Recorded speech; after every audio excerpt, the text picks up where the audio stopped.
سلطان صلاح الدین ایوبی کے دور کے ایمان افروز واقعات۔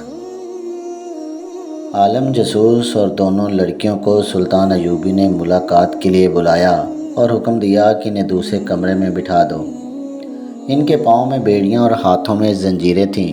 انہیں جس کمرے میں بٹھایا گیا وہ سلطان ایوبی کے خاص کمرے کے ساتھ تھا۔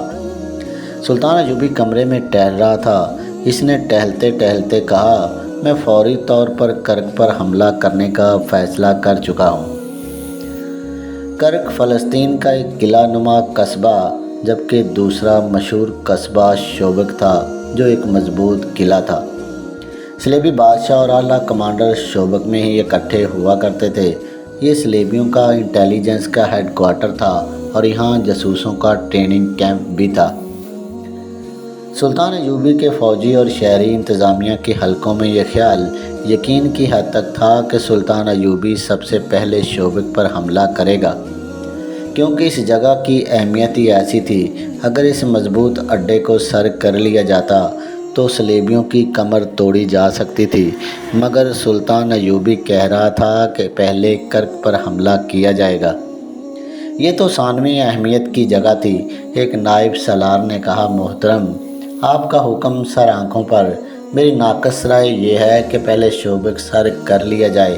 صلیبیوں کی مرکزی کمان ختم کرنا ضروری ہے۔ اگر ہم نے شوبک لے لیا تو کرک لینا کوئی مشکل نہ ہوگا، اور اگر ہم نے کرک پر طاقت ضائع کر دی تو شوبک لینا ناممکن ہو جائے گا۔ دوسرے کمرے میں عالم جاسوس اور لڑکیاں بیٹھی تھیں اور درمیانی دروازے کا ایک کواڑ کھلا تھا۔ سلطان ایوبی کے کمرے کی آوازیں اس کمرے میں صاف سنائی دے رہی تھیں۔ عالم جاسوس کے کان کھڑے ہوئے۔ وہ آہستہ آہستہ سرک کر دروازے کے ساتھ ہو گیا۔ اس وقت سلطان ایوبی کہہ رہا تھا، میں درجہ بدرجہ پیش قدمی کرنا چاہتا ہوں۔ کرک چونکہ شوبک کی نسبت آسان شکار ہے، میں اس پر قبضہ کر کے اسے اڈا بنا لوں گا۔ کمک منگوا کر اور فوج کو کچھ عرصہ آرام دے کر پوری تیاری کے بعد شوبک پر حملہ کروں گا۔ اس قصبے کا دفاع ہمارے جاسوسوں کے کہنے کے مطابق اتنا مضبوط ہے کہ ہمیں لمبے عرصے تک محاصرے میں رکھنا پڑے گا۔ میرا خیال ہے کہ کرک پر ہماری زیادہ طاقت ضائع نہیں ہوگی۔ ہمیں پہلے ایک اڈا چاہیے اور ایک رسد گاہ جہاں سے ہمیں فوری طور پر رسد ملتی رہے۔ عالم جاسوس دروازے کے ساتھ بیٹھا سن رہا تھا۔ دونوں لڑکیاں بھی اس کے پاس آ بیٹھیں۔ علی بن سفیان نے بھی دھیان نہ دیا کہ ایسی راز کی باتیں جاسوسوں کے کانوں میں پہنچ رہی ہیں۔ ہو سکتا ہے کہ سلطان ایوبی اور علی بن سفیان نے اس لیے احتیاط نہ کی ہو کہ ان جاسوسوں کو شوبک واپس تھوڑے ہی جانا تھا۔ انہیں تو ساری عمر قید میں گزارنی تھی یا جلاد کے ہاتھوں مرنا تھا۔ عالم جاسوس نے لڑکیوں سے سرگوشی میں کہا، کاش ہم میں سے کوئی ایک یہاں سے نکل سکے اور صلاح الدین ایوبی کے اس ارادے کی اطلاع شوبک اور کرک تک پہنچا دے۔ یہ کتنا قیمتی راز ہے۔ اگر پہلے ہی وہاں پہنچا دیا جائے، مسلمانوں کی فوج کو کرک کے راستے میں ہی لڑائی میں الجھا کر اس کی طاقت کم کی جا سکتی ہے۔ ان کا حملہ کرک سے دور ہی پسپائی میں بدلا جا سکتا ہے۔ ہمیں مکمل رازداری کی ضرورت ہے۔ سلطان ایوبی نے ٹہلتے ہوئے کہا، اگر صلیبیوں کو ہمارے حملے کی خبر قبل از وقت ہو گئی تو ہم کرک تک نہیں پہنچ سکیں گے۔ وہ ہمیں راستے میں ہی روک لیں گے۔ ہمارے لیے خطرہ یہ ہے کہ صلیبیوں کے مقابلے میں ہماری فوج بہت کم ہے۔ صلیبیوں کی نفری زیادہ ہونے کے علاوہ ان کے گھوڑے اور ہتھیار ہم سے بہتر ہیں۔ ان کے خول لوہے کے ہیں اور وہ ذرا بختر بھی پہنتے ہیں۔ اس سے ہمارے تیر انداز بیکار ثابت ہوں گے۔ میں چاہتا ہوں کہ صلیبیوں کو بے خبری میں جالوں تاکہ انہیں کھلے میدان میں لڑنے کا موقع نہ ملے۔ اگر وہ کھلے میدان میں لڑے تو ہمارے عقب میں آ کر وہ ہماری رسد کا نظام روک دیں گے۔ اس کا نتیجہ پسپائی اور شکست کے سوا اور کچھ نہ ہوگا۔ میں وہ راستہ اختیار کروں گا جو جاریب کے ٹیلوں میں سے گزرتا ہے۔ یہ بڑا وسیع و عریض علاقہ ہے۔ مجھے خطرہ صرف یہ نظر آ رہا ہے کہ صلیبی راستے میں آ کر لڑے تو ہمیں شکست کے لیے تیار رہنا چاہیے۔ سلطان ایوبی اپنے دو نائبین اور علی بن سفیان کو اپنے اس منصوبے سے آگاہ کر رہا تھا کہ کرک پر حملہ کرے گا۔ اس نے 20 روز بعد کا دن بتایا جب اسے فوجوں کو کوچ کرانا تھا۔ یہ تمام تر منصوبہ عالم جاسوس اور دو لڑکیاں ساتھ والے کمرے میں سن رہی تھیں۔ عالم نے ایک بار پھر لڑکیوں کے ساتھ افسوس کا اظہار کیا کہ انہیں ایک راز معلوم ہو گیا ہے مگر وہ اسے شوبک تک نہیں پہنچا سکیں گے۔ ایک لڑکی نے کہا، میں کوشش کروں گی کہ سلطان صلاح الدین ایوبی مجھے پسند کرے۔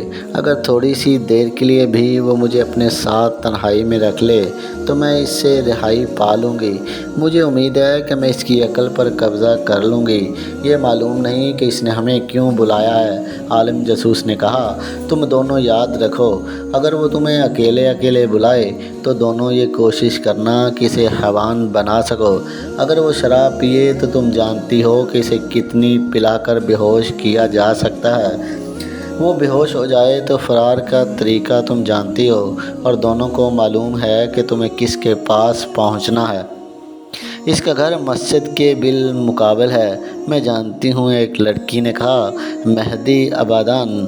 ہاں، عالم نے کہا، اگر تم مہدی تک پہنچ گئیں تو وہ تمہیں شوبک تک پہنچا دے گا۔ میرے فرار کا تو سوال ہی پیدا نہیں ہوتا۔ تم نے ایوبی کا منصوبہ سن لیا ہے۔ کوچ کی تاریخ یاد رکھو، راستہ یاد کر لو۔ کوچ رات کے وقت ہوا کرے گا، دن کے وقت اس کی فوج کوئی حرکت نہیں کرے گی۔ حملہ کرک پر ہوگا۔ مجھے امید ہے کہ یہ اطلاع قبل از وقت پہنچ گئی تو ہماری فوج ایوبی کو راستے میں روک لے گی۔ ایوبی اسی صورتحال سے ڈرتا ہے۔ شوبک میں جا کر یہ خاص طور بتانا کہ ایوبی کھلے میدان میں آمنے سامنے نہیں لڑنا چاہتا کیونکہ اس کے پاس فوج کم ہے۔ سلطان ایوبی کے کمرے سے ایسی آوازیں آئیں جیسے اجلاس ختم ہو گیا ہو۔ نائبین باہر جا رہے تھے۔ عالم اور لڑکیاں فوراً اس جگہ سرک گئیں جہاں انہیں بٹھایا گیا تھا۔ عالم کے کہنے پر انہوں نے سر گھٹنوں میں دے لیے جیسے انہوں نے کچھ بھی نہیں سنا اور گرد و پیش کا کوئی ہوش نہیں۔ انہیں اپنے کمرے میں قدموں کی آواز سنائی دی تو بھی انہوں نے اوپر نہ دیکھا۔ عالم نے اس وقت اوپر دیکھا جب کسی نے اس کے کندھے پہ ہاتھ رکھا اور کہا، اٹھو، میرے ساتھ آؤ۔ وہ علی بن سفیان تھا۔ یہ علی نے لڑکیوں کو بھی اٹھایا اور انہیں سلطان ایوبی کے کمرے میں لے گیا۔ میں تمہارے علم اور تمہاری ذہانت کی داد دیتا ہوں، سلطان ایوبی نے عالم جاسوس سے کہا۔ علی، ان کی زنجیریں کھول دو اور تم تینوں بیٹھ جاؤ۔ علی بن سفیان باہر نکل گیا۔ سلطان ایوبی نے عالم سے کہا، تم علم کو شیطانی کام میں استعمال کر رہے ہو، اس کی بجائے تم یہاں آ کر اپنے مذہب کی تبلیغ کرتے تو میں تمہاری قدر کرتا کہ تم اپنے مذہب اور اپنے نبی کی خدمت کر رہے ہو۔ کیا تمہارے مذہب میں یہ روا ہے کہ تم دوسرے مذہب کی عبادت گاہ میں اس کے مذہب میں جھوٹ شامل کرو؟ کیا تمہارے دل میں اپنی مقدس صلیب کا، حضرت عیسیٰ کا اور کنواری مریم کا یہ احترام ہے کہ جھوٹ اور ابلیسیت جیسے کبیرہ گناہ کر کے ان کی عبادت کرتے ہو؟ جھوٹ میرے فرائض میں شامل ہے، عالم نے کہا۔ میں نے جو کچھ کیا مقدس صلیب کے لیے کیا۔ تم کہتے ہو کہ تم نے انجیل اور قرآن کا گہرا مطالعہ کیا ہے۔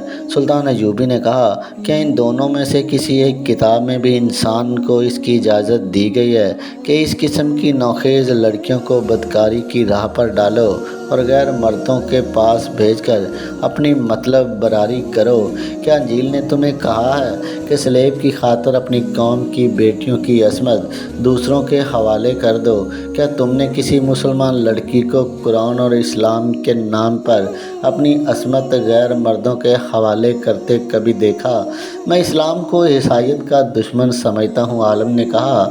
مجھے جو زہر ہاتھ آئے گا اسلام کی رگوں میں ڈالوں گا۔ تم اتنے میٹھے زہر سے چند ایک مسلمانوں کے کردار کو ہلاک کر سکتے ہو؟ سلطان ایوبی نے کہا، اسلام کا تم کچھ نہیں بگاڑ سکو گے۔ اس نے لڑکیوں سے کہا، تم کس خاندان کی بیٹیاں ہو؟ معلوم ہے تمہیں؟ اپنی اصلیت جانتی ہو تو مجھے بتاؤ۔ دونوں خاموش رہیں۔ سلطان ایوبی نے کہا، تم اب بھی توبہ کر کے کسی باعزت گھر کی قابل احترام بیویاں بن سکتی ہو۔ میں قابل احترام بیوی بننا چاہتی ہوں، ایک لڑکی نے کہا۔ کیا آپ مجھے قبول کریں گے؟ اگر نہیں تو مجھے کوئی باعزت خاوند دے دیں، میں اسلام قبول کر کے گناہوں سے توبہ کر لوں گی۔ سلطان ایوبی مسکرایا اور ذرا سوچ کر کہا، میں نہیں چاہتا کہ اس عالم کا علم جلاد کی تلوار سے خون میں ڈوب جائے، اور میں نہیں چاہتا کہ تم دونوں کی جوانی اور حسن میرے قید خانے میں گلتا سڑتا رہے۔ سنو لڑکی، تم اگر واقعی گناہوں سے توبہ کرنا چاہتی ہو تو میں تمہیں تمہارے ملک میں بھیج دیتا ہوں، لیکن وہ ملک تمہارا نہیں، ہمارا ہے۔ میں ایک نہ ایک دن اپنے ملک تمہارے بادشاہوں سے لے لوں گا۔ تم جاؤ اور کسی کی بیوی بن جاؤ، میں تم تینوں کو رہا کرتا ہوں۔ تینوں یوں بدکے جیسے انہیں سوئیاں چبو دی گئی ہوں۔ اتنے میں علی بن سفیان لوہار کے ساتھ کمرے میں آیا اور تینوں کی زنجیریں کھول دی گئیں۔